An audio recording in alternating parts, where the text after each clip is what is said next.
सनातन धर्म का संरक्षक के रूप में भी जाना जाता है। 12 साल तक ब्रह्मचर्य का पालन करते हैं। इंसान दुनिया में निर्वस्त्र ही आया है और स्वयं का पिंडदान करते हैं, लेकिन महिलाओं को साधु बनने की प्रक्रिया के तहत सिर को मुंडवाना होता है। महाकुंभ का सबसे बड़ा आकर्षण नागा साधु होते हैं।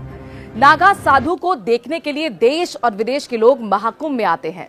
नागा साधु को सनातन धर्म का संरक्षक के रूप में भी जाना जाता है। जब भी देश में कोई आपदा या विपदा आई है, नागा साधुओं ने मोर्चा संभाला है। उनके साहस का प्रमाण इतिहास के कई पन्नों में भी देखने को मिलता है। आज के इस अंक में आपको नागा साधु से जुड़ी 3 रहस्य बताने जा रहे हैं। इसके दौरान नागा साधु के जीवन के कुछ अनछुए पहलुओं को भी आपसे हम रूबरू करवाएंगे। नागा साधु का जो पहला रहस्य है वो है ये कि 12 साल तक ब्रह्मचर्य का पालन करते हैं और इसके बाद वो औपचारिक तौर पर दीक्षित होते हैं।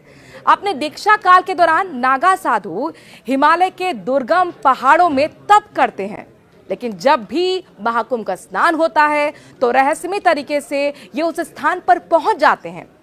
इनके पास किसी भी तरह का संपर्क साधने का जरिया जैसे कि मोबाइल उपकरण नहीं होते हैं। ऐसे में सवाल ये है कि आखिरकार महाकुंभ कब होने वाला है, कहां होने वाला है, ये जानकारी कैसे मिलती है? ये जाहिर तौर पर हैरान करने वाली बात है। अगर आपके मन में भी ये सवाल है तो आपको इसका उत्तर हम बताने जा रहे हैं। दरअसल नागाओं के सभी 13 अखाड़ों के कोतवाल महाकुंभ से काफी पहले महाकुंभ की तिथि और स्थान की जानकारी देना शुरू कर देते हैं। कोतवाल के द्वारा स्थानीय साधुओं को सूचना दी जाती है। इसके बाद श्रृंखला बनती रहती है और धीरे धीरे दूर दराज में साधना कर रहे नागा साधु तक भी सूचना पहुंच जाती है। इसके बाद नागा साधु उस स्थान की ओर कूच करना शुरू कर देते हैं जहां महाकुंभ लगने वाला है।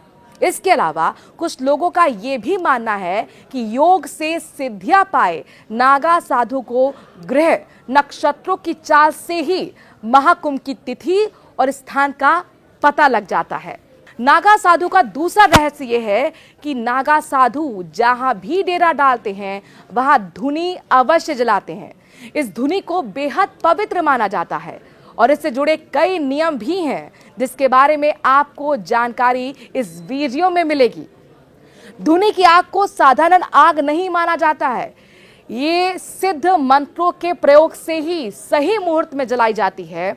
इसे जलाने का एक नियम ये भी है कि नागा साधु बिना गुरु के आदेश या सानिध्य के धुनी नहीं जला सकता। एक बार धुनी जलने के बाद धुनी जलाने वाला नागा साधु को उसके निकट ही रहना पड़ता है। अगर किसी परिस्थिति में नागा साधु को धुनी के पास से जाना पड़े तो उसका कोई सेवक वहां जरूर होना चाहिए।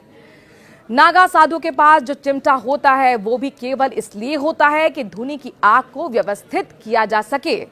नागा साधु ये मानते हैं कि पवित्र धुनी के पास बैठकर अगर नागा साधु कोई भी बात बोल दें तो वो बात जरूर पूरी होती है। जब नागा साधु यात्रा करते हैं तो धुनी उनके पास नहीं होती है, लेकिन जहां भी ये अपना डेरा जमाते हैं वहां धुनी अवश्य जलाते हैं। और अब बात करते हैं नागा साधुओं के तीसरे रहस्य के बारे में। नागा साधु को आपने भी अवश्य देखा होगा, ये हमेशा निर्वस्त्र ही रहते हैं। इसके पीछे नागा साधु जो तर्क देते हैं वो ये है कि इंसान दुनिया में निर्वस्त्र ही आया है, प्राकृतिक रूप से व्यक्ति को संसार में रहना चाहिए, इसीलिए नागा साधु वस्त्र नहीं पहनते। दूसरी धारणा यह है कि वस्त्र धारण करने से उनकी साधना में भी विघ्न पड़ता है। अगर साधु वस्त्रों के मायाजाल में होंगे तो वहीं फंसे रहेंगे, तो उनके कारण काफी समय खराब भी होगा। यही वजह है कि नागा साधु कभी वस्त्र धारण नहीं करते हैं और धारण करना पसंद नहीं करते हैं। वो प्राकृतिक रूप से रहकर आसानी से हर कार्य को करते रहते हैं। योग करके नागा साधु अपनी देह को इतना मजबूत कर देते हैं कि हर परिस्थिति और जलवायु में वो निर्वस्त्र जी सकते हैं। ये तो वो बात हो गई कि नागा साधु के 3 रहस्य की। अब नागा साधु के अनछुए पहलू से आपको हम परिचित कराने जा रहे हैं। नागा साधु बनने की प्रक्रिया बेहद कठिन मानी जाती है। अखाड़ों के द्वारा व्यक्ति को नागा साधु बनाया जाता है।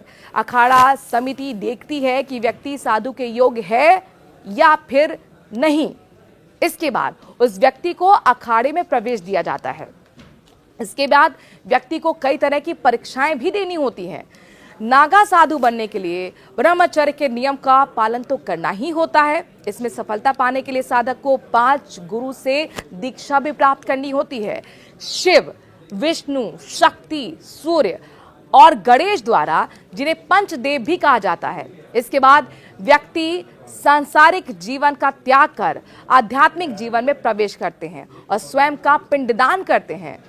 नागा साधु भिक्षा में प्राप्त हुए भोजन का सेवन करते हैं। अगर किसी दिन साधु को भोजन नहीं मिलता है तो उन्हें बिना भोजन के रहना पड़ता है। नागा साधु जीवन में सदैव वस्त्र धारण नहीं करते हैं, क्योंकि वस्त्र को आडंबर और सांसारिक जीवन का प्रतीक माना जाता है। इसी वजह से वो अपने शरीर को ढकने के लिए भस्म लगाते हैं। सबसे अहम बात आपको बता दें कि नागा साधु सोने के लिए भी बिस्तर का इस्तेमाल नहीं करते हैं। नागा साधु समाज के लोगों के सामने सिर नहीं झुकाते हैं और ना ही जीवन में कभी भी किसी की निंदा करते हैं, लेकिन वो वरिष्ठ सन्यासियों से आशीर्वाद प्राप्त करने के लिए सिर झुकाते हैं। जो व्यक्ति इन सभी नियमों का पालन करता है वो नागा साधु बनता है। नागा साधु के बारे में कहा जाता है कि इन्हें 8वीं सदी में शंकराचार्य ने हिंदू धर्म के सैनिकों के रूप में स्थापित किया था। ये सैनिक ही थे जो धर्म की राह पर चलते हैं। अब नागा साधु के रहस्य और उनसे जुड़ी कई और जानकारियों से आपको परिचित कराते हैं।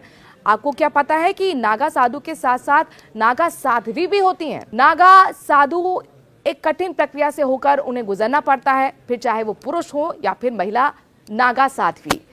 पुरुष नागा साधुओं के बाल लंबे होते हैं, लेकिन महिलाओं को साधु बनने की प्रक्रिया के तहत सिर को मुंडवाना होता है। महिला नागा साधु का सारा जीवन भगवान के लिए होता है। महिला नागा साध्वी बनने के लिए पहले उन्हें 6 से 12 साल तक ब्रह्मचर्य का पालन करना होता है। जो इसमें सफलता पाता है वही नागा साधु बनने के काबिल होता है। महिला नागा साधु को सिर्फ गेरुए रंग का बिना सिला हुआ वस्त्र पहनने की इजाजत होती है, लेकिन महिला नागा साधु अगर चाहें तो निर्वस्त्र रह सकती हैं। महिला नागा साधु को भी सांसारिक जीवन को त्यागना होता है। अग्नि के सामने बैठकर कठिन तपस्या करनी होती है। खुद का ही पिंडदान करना होता है।